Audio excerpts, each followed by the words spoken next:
Hey there folks, this is Josh, Stoney Ridge Farmer. Welcome back to another beautiful day here on the Stoney Ridge Farm.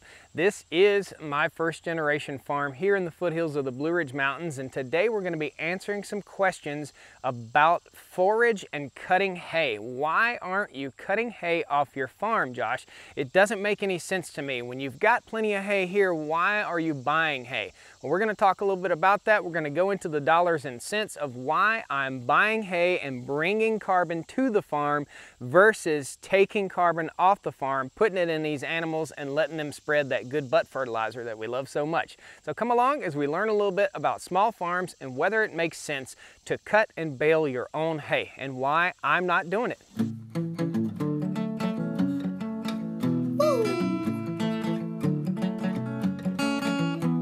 Stoney Ridge Farm, Stoney Ridge, Stoney Ridge Farm. Woo! All right, folks, welcome back. Welcome to the Stoney Ridge Farm. If this is your first time to the Stoney Ridge Farm, please pound that like button, jump in, subscribe to the channel. I'd love to have you back. Even if you're not farming, I think it's fun to come to a place and see a bit of refreshing life. You know, in the crazy times that we're living right now, sometimes it's just good to click on something on the internet and take yourself away from the hustle and bustle of your crazy life and the crazy times we live in. So what we're going to be talking about today is why I'm not cutting hay off of the farm. And I did this. The first 2 years that I was on the farm here, I cut hay, I baled hay, I stockpiled hay, and I didn't have cows, and I sold hay. Did it make sense for me financially? No, it made no sense financially. And we're going to go through some of the dollars and cents here when it comes to baling your own hay here on our piece of property. Now, this piece of property is about 150 acres. Currently, I have about 85 acres of pasture, probably somewhere in the neighborhood of 25 to 50 acres of non-fenced pasture. So 85 acres of fenced in area and the rest of it's not fenced. So out of the 150 acres here, we'll probably have about 105 to 115 acres of pasture land. That would be pasture land that these cows back here are going to graze. All of this will be fenced off as soon as I get the grand plan together. So this is a first generation farm. Back behind me where you're seeing was all grown up in brush and trees. So what we did was cut the timber when we first moved here on the farm. There's 90 acres on this side of the farm, 60 acres on the other side of the farm. There's a big creek in behind you right here. We keep the cows out of the creek, we keep the cows out of the watershed, we're doing what's right, we intensively graze, we're moving our cattle on a daily or bi-daily basis throughout the farm. So we're stimulating the growth of the grass, and I'll talk to you more about grass growth stimulation in a future video. So does it make sense for us to cut hay off the farm? Financially, dollars and cents wise, it makes absolutely no sense. So we've got about 30 to 32 head of cattle that will be overwintering here on the farm. We're here in the foothills of the Blue Ridge Mountains in North Carolina, so we've got green grass pretty much all the way from about March to about November time frame. So the grass probably, it'll be about 60 degrees in November. Oftentimes it'll be about 60 degrees around Christmas. So the grass is still growing. These cool season grasses like fescue are still growing. Now we're in the height of the summer, so the warm season grasses and legumes are growing. Legumes are plants that produce like beans, like clover, like they fix nitrogen to the soil. So we have a lot of white top ladino clover here on the farm. We have a lot of lespedeza here on the farm. Those are legumes. Legumes pull nitrogen from the air. The air is 78% nitrogen. If you have the right plants on your farm and you don't have a monoculture of just fescue, then the plants will pull the nutrients to the soil and process them through the nitrogen cycle right through the animal right here. Butt fertilizer goes into the ground, nitrogen gets pulled into the ground, it gets digested by bacteria in the ground and mycelium. There's so much science behind building soil here on the farm, and that's what the goal is here on the farm. We live in the most highly eroded area in the country. The Piedmont region and the foothills region of North Carolina and Virginia, which is where we're at, is the nation's most highly eroded soils. That's why when the settlers came, They settled on the East Coast and then they started moving west where you've got 10-foot deep topsoil. We have no topsoil here, guys. All of it's down in the river. All of it's either been washed into the Chesapeake Bay or into the Cape Fear River Basin. So we don't have any topsoil. We got to start by talking about that. If you don't have any topsoil and if you're robbing hay or robbing forage from your land and not putting something back like fertilizer, chemical fertilizers, lime, and or manure or organic substances, you cannot sustain the growth cycle of grass. You cannot sustain mowing hay without putting something back. You can't take away without putting something back. It's the same principle as feeding the cow. It cannot grow if it doesn't eat something and put something out the back. Part of that grass goes into making beef. Now, on the farm here, we have, again, about 85 acres right now of land that we would be putting fertilizer and lime on. We're gonna go through kind of the figures here and the figures of what it cost me to buy hay here in my area. Now, if you live out in Wyoming, you might be paying $60, $80, even $100 for a bale, especially in drought conditions. This year, we lucked up and we got a great deal on hay at $18 for a 4x5 round bale of hay. It makes no sense for me to cut hay at that price. So this morning I made some phone calls and I wrote down some information that I think is very important to you guys if you're farming a small acreage and or if you're farming a small farm. Now, the USDA defines a small farm as any farm that makes between $1,000 and $250,000 a year. That's what it is. That's how much commodity you have on the land. Be it cows, be it forage, be it hay, be it corn, be it soybeans, wheat, whatever it is, if it's under $250,000 worth on your land, then you qualify as a small farm according to the USDA. So after having made these phone calls this morning, here are the figures, guys, and you're not gonna believe the expense that goes into cutting hay. So conservatively, we'll be cutting hay off of 85 acres. Not taking into account the cost of the tractor here, okay? And not taking into account the cost of a building to store the hay in. Unless you are handed the land and handed the equipment from a previous generation, it really makes no sense. And I've had tons of people leave these comments. Guys, comment down there, let me know.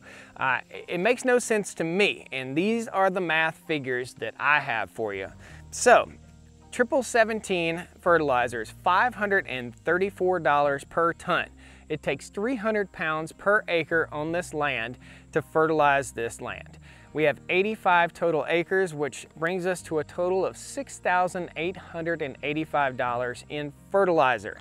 Now, lime. Our soil requires lime here. If it doesn't get lime, it won't grow because the pH of the soil has to be correct in order for the grass to grow vigorously, okay? So we want to maximize production, we're going to have to put lime down.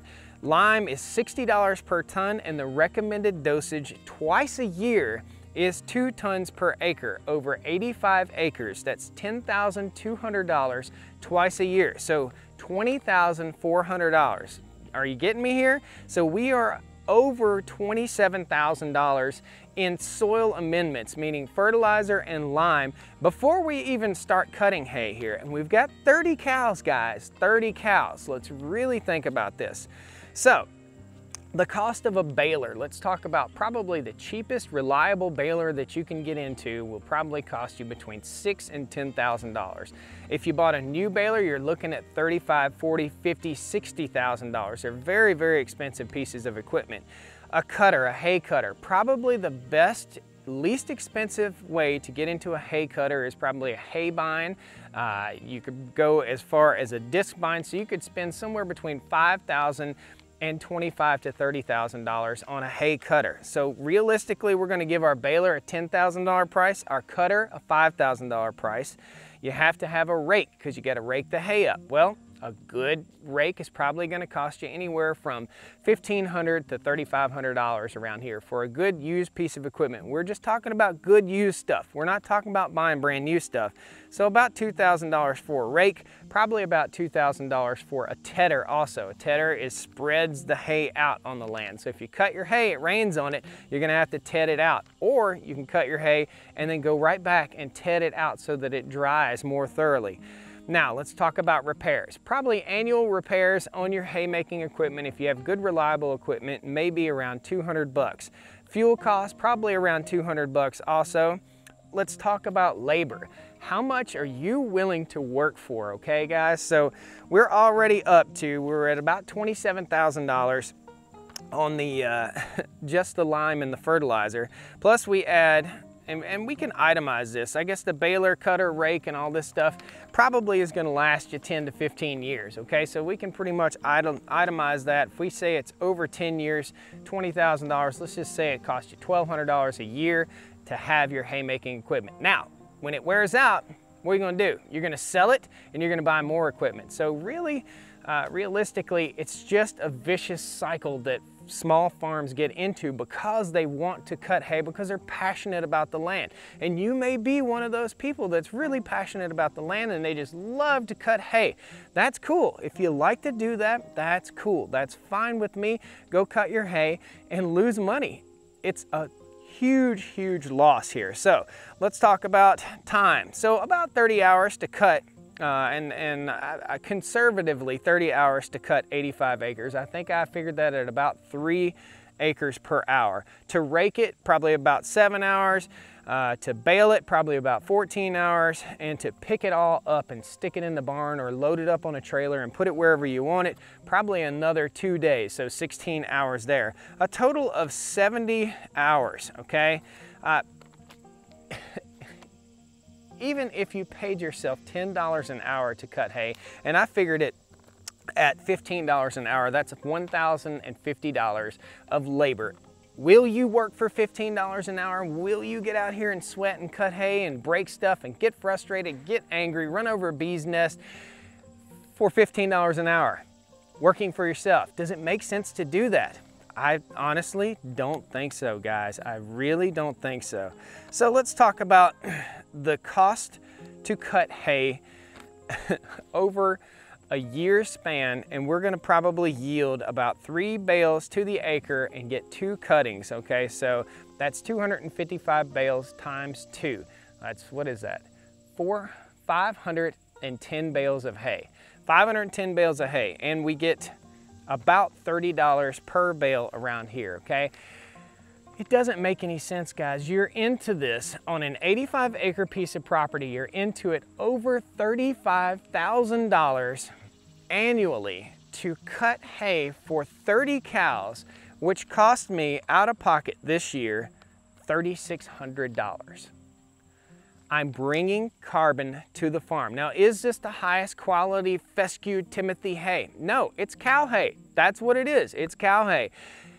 It would cost me anywhere between $3,600 to $5,000 per year to feed the cows this cow hay. We roll our hay out on the land because we have no topsoil.